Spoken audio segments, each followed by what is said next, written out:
और बुरे भावों की उत्पत्ति, ये 10 बातें प्रधान होती हैं। आपके अंदर 6 भाव आ रहे या बुरे भाव आ रहे हैं तो उनमें ये 10 बातें प्रधान हैं। पहला, स्थान। आप कहां बैठे हैं, कहां रह रहे हैं, किस जगह खड़े हैं, आपको स्थान देख करके ही बर्ताव में उतरना है। जैसे मदिरालय है, आप वहां खड़े होंगे तो तमोगुण अपने आप बढ़ने लगेगा, आसुरी प्रवृत्ति बढ़ने लगेगी। ऐसे ऐसे जिस स्थान पर खड़े होने से, देखने से, बात करने से हमारी वृत्ति बिगड़ रही, उस स्थान का तत्काल त्याग कर देना चाहिए, वहां से हट जाना चाहिए। पहला है स्थान। जैसे सत्संग, यमुना जी का एकांतिक पावन तट, किसी लता के नीचे, किसी संत भगवान के सानिध्य में, अब हमारा ये स्थान भजन वृत्ति बढ़ाएगा। उस व्यक्ति का घर जिसके पास जाने से वासनाएं बढ़ रही, उस स्थान में जहां दृश्य देखने से हमारे अंदर गंदी बातें आ रही, पहला है स्थान। दूसरा है अन्न। बहुत बड़ा प्रभाव अन्न का होता है।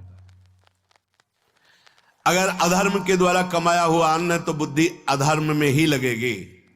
यदि भोजन पकाते समय, रसोई रांधते समय आप विकारात्मक चिंतन कर रहे हैं तो कोई भी प्रसाद पाए उसके अंदर विकार जागृत हो जाएगा।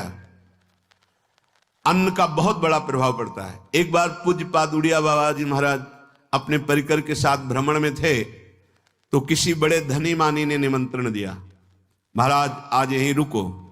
तो बाबा ने कहा हम लोग गांव के अंदर नहीं रुकते, तो बाहर कोई वृक्षों का समुदाय, जंगल जैसा, तो उसमें वहां रुके, पर भोजन उनकी तरफ से, भोजन सबने पाया।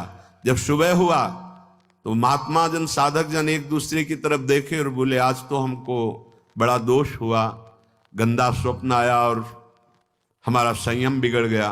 बोले ये तो हमको भी हुआ, जितने थे सबको हुआ। उड़िया बाबा के समीप गए, बाबा ने कहा अच्छा ऐसा हुआ, ये तो अन्न दोष है, बुलाओ अन्न पवाने वाले को, फिर चलेंगे। बुलाया और बाबा ने कहा बिल्कुल सत्य बोलना, नहीं तो आप जानते हो इतने महात्माओं के संयम को आपने भ्रष्ट कर दिया, सत्य बोलना क्या बात थी।